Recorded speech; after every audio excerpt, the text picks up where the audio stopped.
A very good afternoon, my dear viewer. Welcome to today's news, Younib at 1. But before the news, let's see the highlights.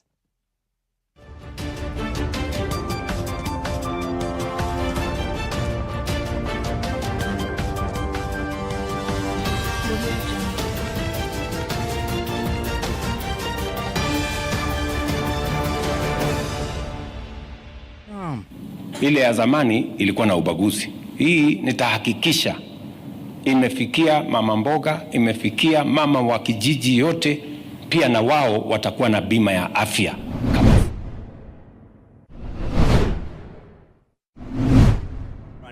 Na unajua hii watu ni wajeuri, wanadharau watu ya kanisa sana.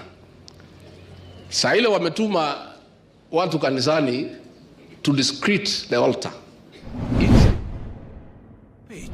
When nations will tolerate dissent and our own constitution, which Mzee Kibaki bequeathed to this land. The problem around our debt is that when we inflate our denominator, we continue to show like the economy grew with the purpose of having a leg. We have created our own original songs and our own original stories. But I must throw in some caution that as we train these young learners, we must do so under stipulated guidelines, policies, and regulations.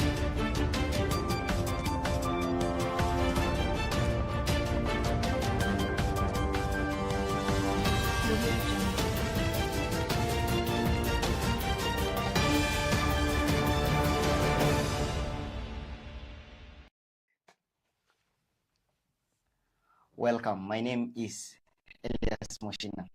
President William Ruto has vehemently defended the Social Health Authority (SHA) and urged Kenyans to shun what he refers to as propaganda and support the new Universal Health Care Program. The head of state emphasized the noteworthy advancement since the introduction of the new medical program. He made these remarks at the funeral of former Cabinet Minister John Koech in Olbutoyo, Cheplungu constituency in Bomet County. John Koech was a humble leader. He never did anything that was untoward.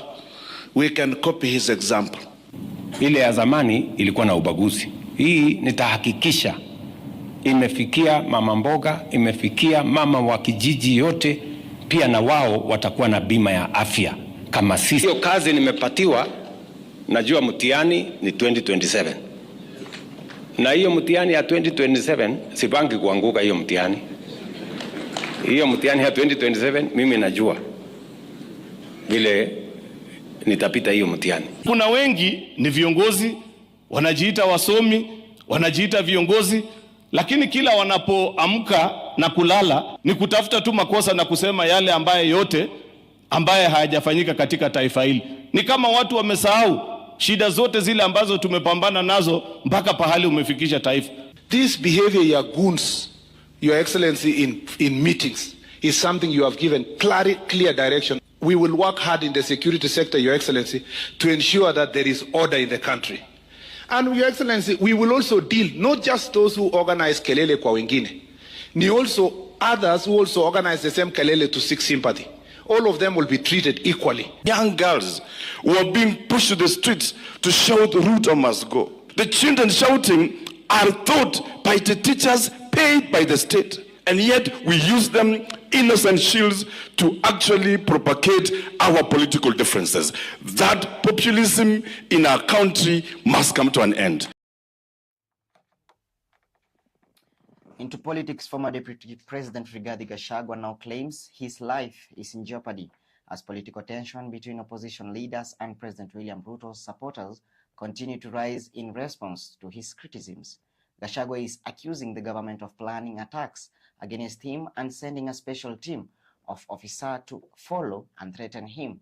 George Natembeya, the governor of Trans Nzoia, has also voiced similar concerns. Na unajua hii watu ni wajeuri, wanadharau watu ya kanisa sana.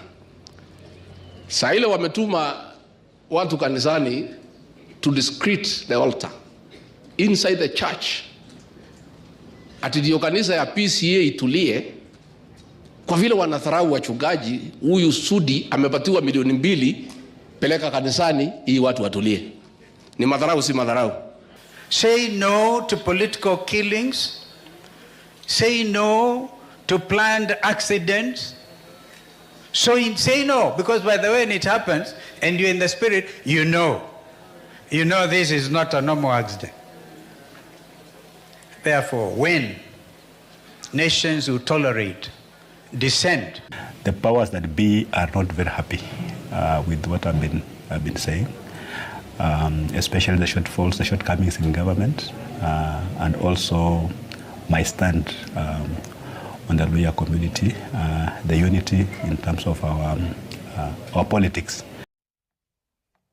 Still on politics, leaders from the opposition, spearheaded by Wiper Democratic Movement Party leader Kalonzo Musyoka, cautioned against any act of political intimidation.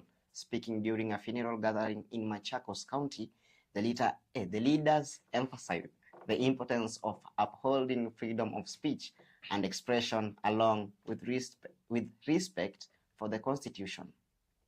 When nations who tolerate dissent and our own Constitution, which Mzee Kibaki bequeathed this land, and we are honored to have worked with him.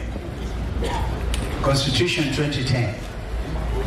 Apart from our Bible, while we are here, if we are guided by the principles and values under Constitution 2010, then there will never be political killings, there will be political tolerance. As we trust you as a church to move this country forward in the mighty name of Jesus.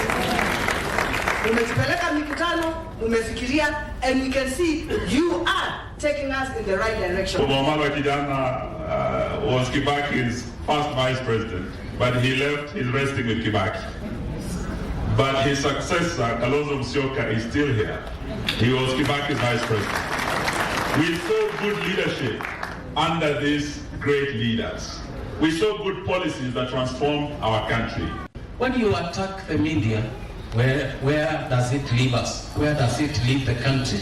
They must be vibrant so that they can inform, educate, and ensure we are well guided. Kiharu MP Didi Nyoro has sounded the alarm, asserting that Kenya is teetering on the brink of a debt crisis and could soon become another African nation to default on its obligation. Speaking at the Institute of Public Finance annual budget review, the former Budget and Appropriations Committee chair said the country's public debt, currently estimated at shillings 11 trillion worthy in Kenyan money. The problem around our debt is that when we inflate our denominator, we continue to show like the economy grew with the purpose of having a leg room of borrowing more. The problem is that you cannot teach figures for too long. It catches up with you, and especially when it is time for repayment. You should be borrowing for development alone. But even by doing the math even with a pencil, if we take our revenue collection, you remove CFS, you remove salaries, you're already in red. It means the money we borrow, some of it is for budget support, and clearly that money is for recurrent. Visits to China currently or other bilaterals, I can assure you, will be about debt, primarily. Because we are almost at a cliff in terms of debt repayment, and especially interest rate.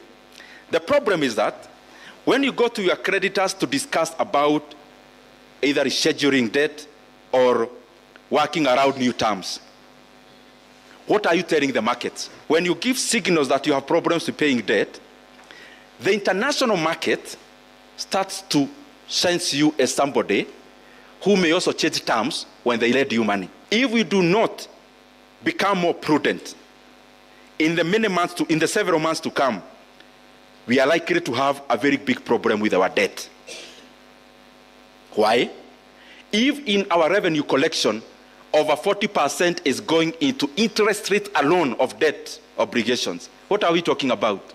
Nyoro says the increase of taxes since 2022 has left a negative impact to the economy. You know, many times we confuse that you add tax rate, you get more revenue.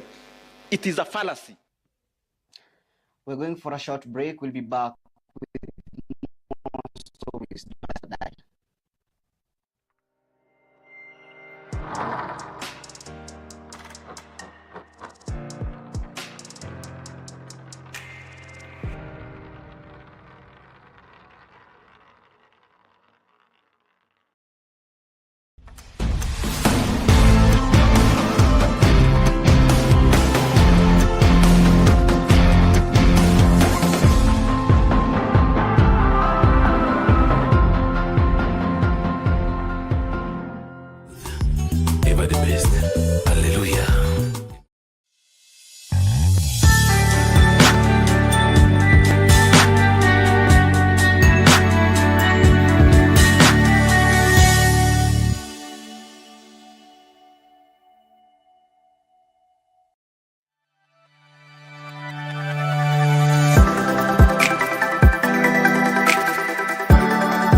Welcome back.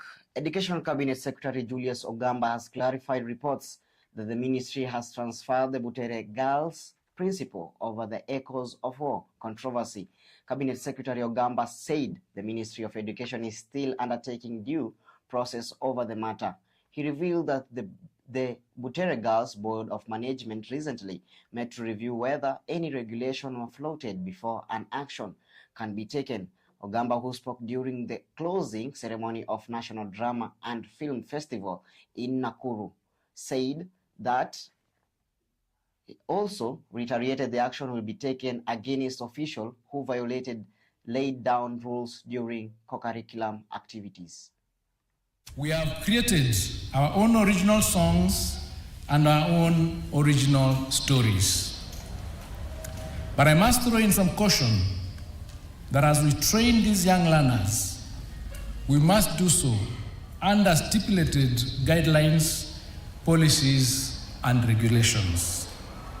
In this connection, I call upon all of us that all co-curricular activities in our learning institutions must be conducted in strict adherence to the guidelines and all regulations provided by the Ministry of Education and the Teachers Service Commission.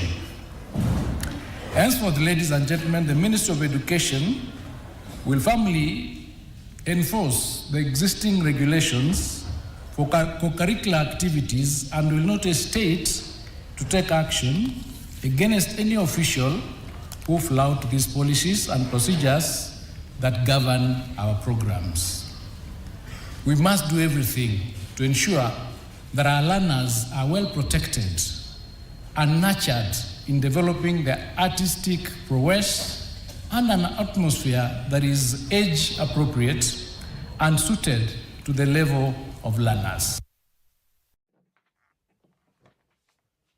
On to other stories, members of parliament suspended other house proceedings and nearly disrupted the assembly business in order to demand the quick release of the funds from the Constituency Development Fund, CDF, and the National Government Constituent Development Fund, the NGCDF.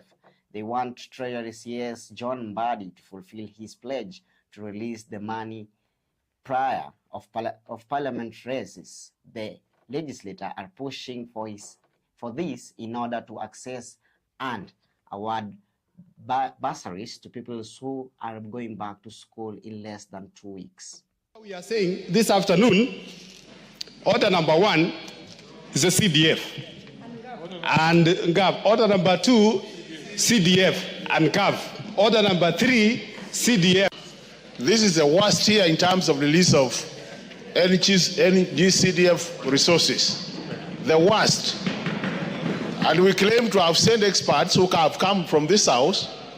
Issues which we go through as patrons of that fund, Honorable Speaker. We have a serious problem with the devolved funds in the counties in this country. And there is billions and billions, hundreds of billions of Kenya shillings that's going to waste in those places. And Mr. Speaker, I want the CS to hear this. Now that you've promised he's coming here tomorrow, he'd rather come here after he's disbursed monies to our accounts and come here with whatever evidence to show that that money has gone there. Failure to which, Mr. Speaker, will hold him hostage here until that is done. Mr. Speaker, we are speaking at a time when NGCDF is under attack from very many quarters, Mr. Speaker. And I think it should go on record that this House shall stand its place to defend a fund that is working for the people of Kenya, because when we go to our constituencies, we are seeking to see what these devolved funds that we are putting on division of revenue that are going to the counties are doing, at a time when NGCDF is the only visible fund on the ground. So, Mr. Speaker, as we address these issues and take them up with the Minister of Finance... And many people, especially those who are college-going students, Honorable Speaker, are waiting for these bursaries. And the best that we can do as a House is to hold the Cabinet Secretary and the Principal Secretaries to account as to why they cannot disburse NGCDF in time. Solution in our hands. And the House Business Committee was very firm, and Mary can confirm that CDF is at the centrality of the management of constituencies, and that CDF is here to stay, and nobody will wish it away, and that will ensure at all times that the Treasury puts CDF on the priority list of the exchequer releases. We are saying this afternoon, order number 1 is a CDF and GAV. Order number 2, CDF and GAV. Order number 3, CDF.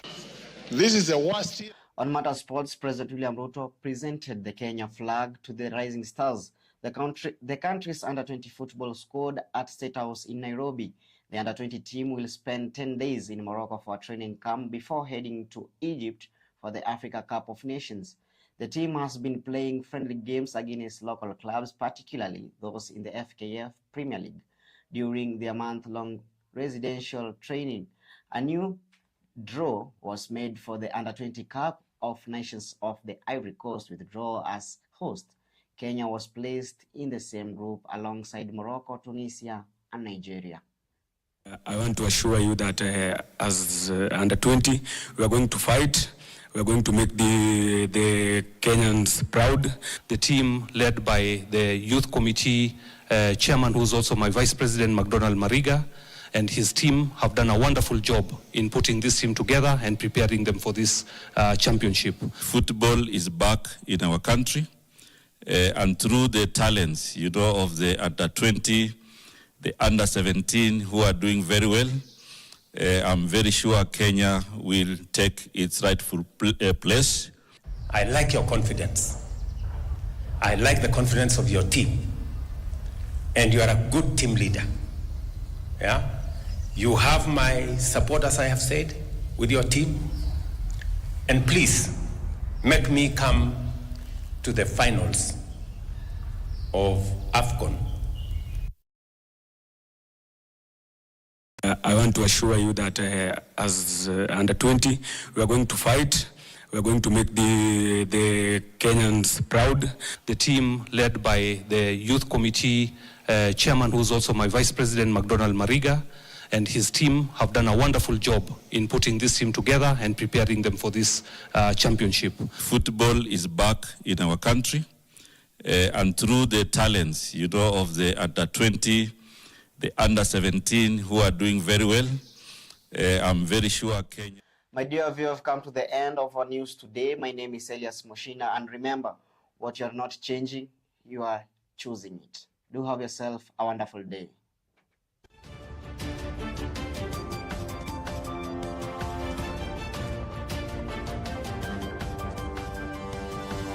Religion.